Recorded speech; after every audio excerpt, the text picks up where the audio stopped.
अस्सलामु अलैकुम वरहमतुल्लाहि वबरकातुहू। औज़ु बिल्लाहि मिनश्शैतानिर रजीम। बिस्मिल्लाहिर रहमानिर रहीम। अल्हम्दुलिल्लाहि रब्बिल आलमीन वस्सलातु वस्सलाम अला रसूलिस सकलैन महबूब रब्बिल मशरिक़ैन वल मग़रिबैन अल्लज़ी शर्रफ़ल क़ौसैन बिन नालैनि शरीफ़ैन वसीलतुना फ़िद दारैन जद्दिल हसन वल हुसैन अबिल क़ासिम मुहम्मद सल्लल्लाहु अलैहि वसल्लम सुम्मा सलातु वस्सलाम अला आलिहि तय्यबीन अत्ताहिरीन अल मासूमीन अल मज़लूमीन अल्लज़ीना अज़हबल्लाहु अन्हुम रिस्सा व तह्हरहुम तत्हीरा। अल्लाहुम्मा सल्लि अला मुहम्मद व आलि मुहम्मद व लानतुल्लाहि अला अदाइहिम अजमईन मिन आन इला क़ियाम यौमिद्दीन। अम्मा बाद फ़क़द क़ाल रसूलुल्लाह सल्लल्लाहु अलैहि वसल्लम अय्युहन नास क़द अक़बला इलैकुम शहरुल्लाह बिल बरकति वर रहमति वल मग़फ़िरा। मोहतरम सामीन, आप सबकी खिदमत में विलादत इमाम हसन मुज्तबा करीम अहले बैत की मुबारकबाद पेश करता हूँ और आप लोगों की खिदमत में मुबारकबाद पेश करता हूँ खुदावंद आलम के यहाँ मेहमानी के 15 दिन मुकम्मल होने के। बेशक ये वो महीना है कि जिसके दिन सबसे अफजल हैं अल्लाह के नज़दीक, जिसकी रातें सबसे अफजल हैं अल्लाह के नज़दीक, जिसकी घड़ियाँ अल्लाह के नज़दीक सबसे बेहतरीन घड़ियाँ हैं। ये लम्हात जो अल्लाह ने नसीब फरमाए इंसान को वाक़ईन बेहतरीन लम्हात हैं और अफसोस इस बात का है कि ये बहुत ज़ूद गुज़र है। कहा जाता है कि अच्छा वक्त बहुत जल्दी गुज़र जाता है। यकीनन माह रमज़ान जो इंसान के लिए सबसे अच्छा वक्त है वो इतनी जल्दी गुज़र रहा है कि अभी एक जोश था कि अब माह रमज़ान आने वाला है और अचानक अब देख रहे हैं कि 15 दिन मुकम्मल हो चुके और अब नहीं मालूम कि किसको खुदावंद आलम तौफ़ीक़ दे और करम फरमाए कि वो पूरा रमज़ान मुकम्मल करे। बहरहाल दुआ गो हूँ बारगाह रब्बुल इज़्ज़त में कि हम सब की आज की शब मग़फ़िरत फ़रमाए अगर अब तक मग़फ़िरत नहीं फ़रमाई है, और हमें इस माह रमज़ान के आने वाले दिनों में फैज़ इलाही से लुत्फ़ इलाही से ज़्यादा से ज़्यादा फ़ायदा उठाने वालों में शुमार फ़रमाए। खुतबा शाबानिया माह रमज़ान की फ़जीलत और आदाब बताने वाला खुतबा है। रसूल इस्लाम ने इंसान को आदाब बताए कि माह रमज़ान की फ़जीलत क्या है, मंजिलत क्या है, अहमियत क्या है, और गुफ्तगू यहाँ तक पहुँची थी कि वह गुज़्ज़ू अब्सारकुम, अपनी आँखों को बंद कर लो, झुका लो हर उस शय से कि जिस पर निगाह करना तुम्हारे लिए हलाल नहीं है, और वास्माकुम, और अपने समातों को भी बाज़ रखो, रोक लो उन चीज़ों को सुनने से कि जिनका सुनना जायज़ नहीं है। फिर रसूल इस्लाम एक जुमला इसके बाद जो फरमाते हैं वो अज़ीम जुमला, हर एक जुमला अज़ीम है मगर वो एक इंसान के लिए प्रैक्टिकली आसान है मगर ज़िम्मेदारियाँ उस जुमले में ज़्यादा हैं। फिर रसूल इस्लाम फरमाते हैं कि वतहन्ननु अला इतामिन नास, वतहन्ननु अला इतामिन नास युतहन्नन अला इतामिकुम, और तुम लोगों के, इंसानों के, लोगों के यतीमों का ख़याल रखो। युतहन्नन अला इतामिकुम, ताकि तुम्हारे यतीमों का भी ख़याल रखा जा सके।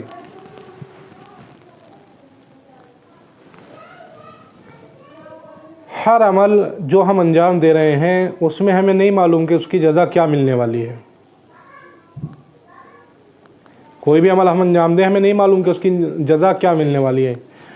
नमाज़ पढ़ रहे हैं नहीं मालूम उसकी जज़ा क्या होगी, रोज़ा रख रहे हैं नहीं मालूम उसकी जज़ा क्या होगी, हज कर रहे हैं नहीं मालूम उसकी जज़ा क्या होगी, अल्लाह के नज़दीक है। मगर कुछ आमाल ऐसे हैं कि जिनकी जज़ा खुदावंद आलम दुनिया में ही देने का वादा करता है। उनमें से एक ये है, फरमाया तहन्ननु अला इतामिन नास, लोगों के यतीमों का ख्याल रखो, उनसे मोहब्बत से पेश आओ, उनसे लुत्फ़ से पेश आओ, ताकि युतहन्नन अला अयतामिकुम, ताकि तुम्हारे बच्चों पर भी, तुम्हारे यतीमों पर भी लोग मोहब्बत से पेश आएँ। ये चंद अमाल मेरी निगाह में जो गुज़रे हैं वो ऐसे हैं कि जिनके लिए जज़ा ज़ाहिरन दुनिया में मिलने वाली है। मिसाल के तौर पर हम लोग दुआ के लिए जब हाथ उठाते हैं, दुआए कुनूत पढ़ते हैं, तो वहाँ पर दुआए कुनूत में हम लोग क्या कहते हैं? कहते हैं रब्बिरहमहुमा कमा रब्बयानी सगीरा, ए मेरे माबूद हमारे वालिदैन पर ऐसे ही रहम कर, हमारे वालिदैन पर ऐसे ही रहम कर, कमा रब्बयानी सगीरा, जैसे उन्होंने हमारी तरबियत फरमाई है, जैसे उन्होंने बचपन में हमारे साथ अखलाक से पेश आए हैं, जिस तरीके से हमारी तरबियत की है। तो एक चीज़ जो दुनिया में जिसकी जज़ा मिलने वाली है वो है तरबियत औलाद।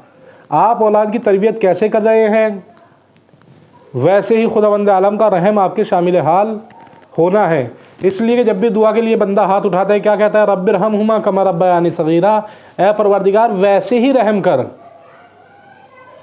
जैसे हम पर इन्होंने तरबियत फरमाई है। अब अगर इंसान चाहता है कि रहमत खुदा उसके शामिल हाल हो जाए तो अपने बच्चों की तरबियत पर ख़ास ध्यान दे।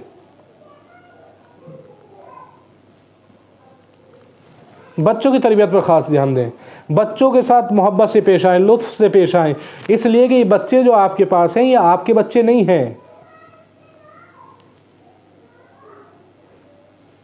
ये आपकी प्रॉपर्टी नहीं है, ये आपका सामान कोई नहीं है, बल्कि ये एक ज़िम्मेदारी है, अमानत इलाही है, अल्लाह की अमानत है। अल्लाह ने आपको सुपुर्द कर दी और तरबियत की ज़िम्मेदारी आपको दे दी। तो जब उसने एक काम आपको दिया है, अल्लाह ने एक काम आपको दिया है, तो उस काम की उजरत भी उस काम के मुताबिक वो देगा। जैसी आपने अपनी ज़िम्मेदारी निभाई, तरबियत जैसी की आपने बच्चों की, वैसे ही वह रहम करने वाला है। जैसी तरबियत वैसा रहम। अगर बच्चों के साथ बचपन में ही कहर व गज़ब से पेश आए, उनकी तरबियत पर ध्यान नहीं दिया, उनके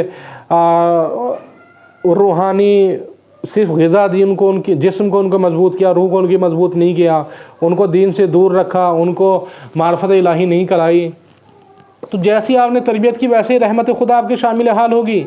अगर बचपन में आपने बच्चों को नमाज की आदत डाल दी तो वो आपके लिए दुआ भी करेंगे और उस दुआ पे अल्लाह असर भी दिखाएगा।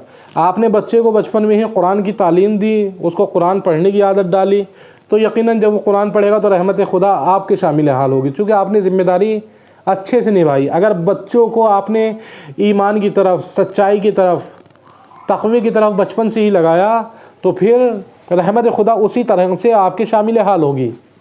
मगर मसला ये है कि हम लोगों ने तरबियत के मौजू को बहुत हल्के में लिया है, बहुत हल्के में लिया है। तरबियत को हम लोग एक आम काम समझते हैं, आसान काम समझते हैं। तरबियत कार खुदा है, अल्लाह का काम है। अल्लाह ने आपको अपने आप को रब्बुल आलमीन का है, आलमीन का रब, आलमीन की तरबियत करने वाला, आलमीन को पालने वाला। तो अगर आसान काम है तो फिर खुदावंद आलम ने अपने आप को इस लक़ब से याद ना करता। खुदा ने अपने आप को रब्बुल आलमीन का अजीम जिम्मेदारी है तरबियत। उतना आसान नहीं है जितना हम समझते हैं कि बस बच्चे हुए, जैसे हमारे यहाँ कोई पेट हो, कोई हमने परिंदा पाल रखा हो, उसको दाना पानी डाल दिया, बस काफ़ी है, हमने सोचा जिम्मेदारी पूरी हो गई।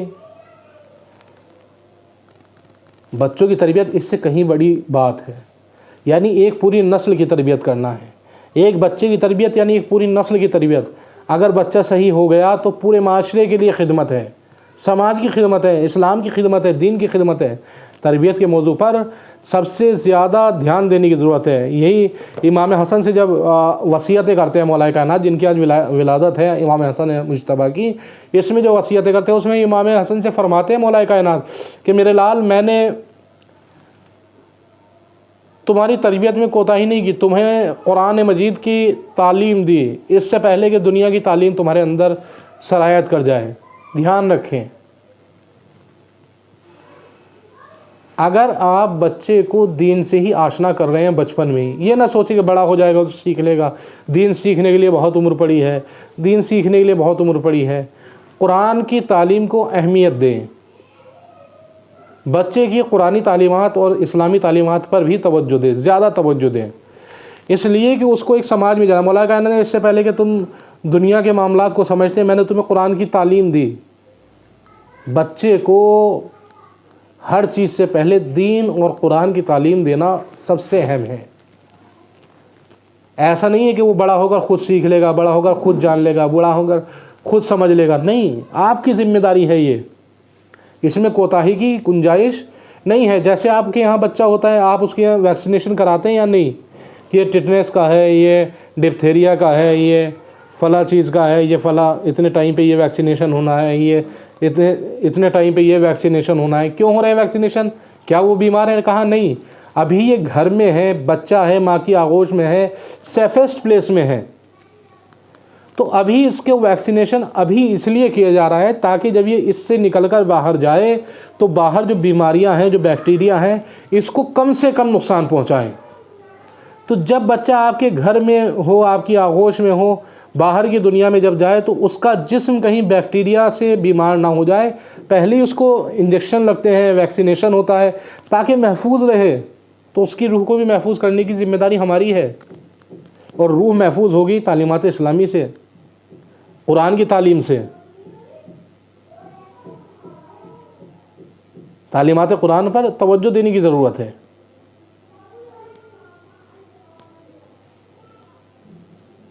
बच्चा दुनिया में जा रहा है, दुनियावी तालीम अपनी जगह है, मगर असले वजूद को कमाल तक पहुंचाने के लिए, रूह को कमाल तक पहुंचाने के लिए तालीम कुरान सबसे अहम ज़रिया है। ख़ुद भी पढ़िए। बच्चे हमारे यहाँ तरबियत के मौजू को बहुत ही ज़्यादा हल्के में लिया गया,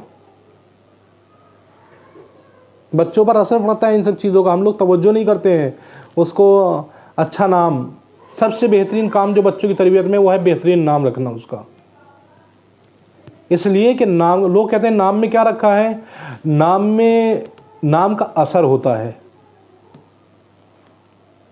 नाम का असर होता है। ज़ारत जामिया पढ़िए, उसमें मौजूद है जुमला के और अस्माउकुम फिल अस्मा, और आपके नाम सबसे बेहतरीन नाम है। नाम असर छोड़ते हैं। जो ये हम लोग अगर मासूमीन के नाम पर नाम भी रख देते हैं बच्चों के, तो फिर उनका एक प्यार का नाम भी रख देते हैं। भाई अगर प्यार का नाम रख रहे हैं कि ये जो है प्यार का नाम है, पुकारने का नाम है, असली नाम दूसरा है जो मासूमीन के नाम पर है, और एक प्यार का नाम रख दिया, पुकारने का नाम रख दिया। असल नाम रखने की सारी जो फ़लसफ़ा है उसको ही ख़त्म कर दिया। नाम, बेहतरीन नाम आइम्मा अलैहिमुस्सलाम के नाम रखे ही इसलिए जाते हैं ताकि पुकारने वाले को भी सवाब मिलता रहे, और जिसे पुकारा जा रहा है बच्चा वो भी सुने, तो उसके ऊपर भी उन नामों का असर हो, उसको उस सुनने का भी असर हो उस नाम के। हम दूसरे नाम रख देते हैं। तरबियत आसान काम नहीं है। खुदावंद आलम ने अपनी जो अमानत हमें सौंपी बच्चों की शक्ल में, अपनी जो अमानत हमें सौंपी है बच्चों की शक्ल में, वो बच्चा मासूम आता है, और इसीलिए सब कहते हैं कि ये तो मासूम बच्चा है, ये तो मासूम बच्चा है, ये तो मासूम बच्चा है। हर बच्चा अल्लाह की तरफ से मासूम आता है, मगर ये हमारे घर का माहौल, हमारी तरबियत होती है जो उस बच्चे को शैतान बना देती है। और फिर एक टाइम आता है कि हम लोग हंसकर खुश होकर कहते हैं अरे भाई बहुत शैतान बच्चा है, ये बहुत शैतान है, ये बहुत शैतानी करता है, ये बहुत ही ज़्यादा शैतान है। सोचिए हम कुछ ही दिनों में उस बच्चे को मासूम से शैतान बना देते हैं।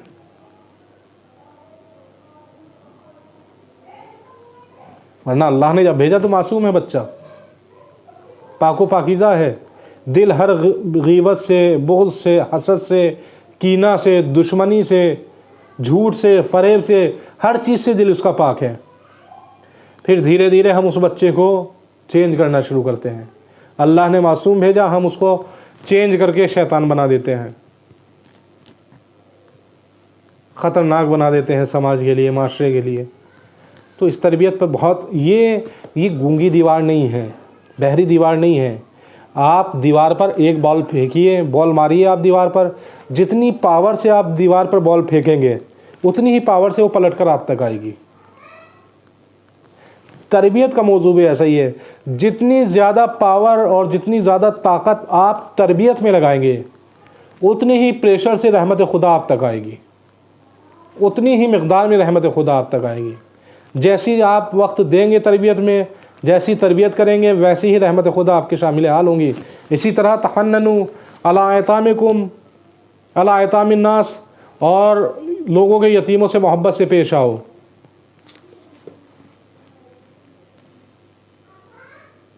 ताकि तुम्हारे जो यतीम है उनसे भी लोग मोहब्बत से पेश आए। तो तरबियत औलाद पर ध्यान देना है, और इस गुफ्तगू को मोहब्बत यतीमों से, इसको इंशाअल्लाह ताला कल भी जारी रखेंगे।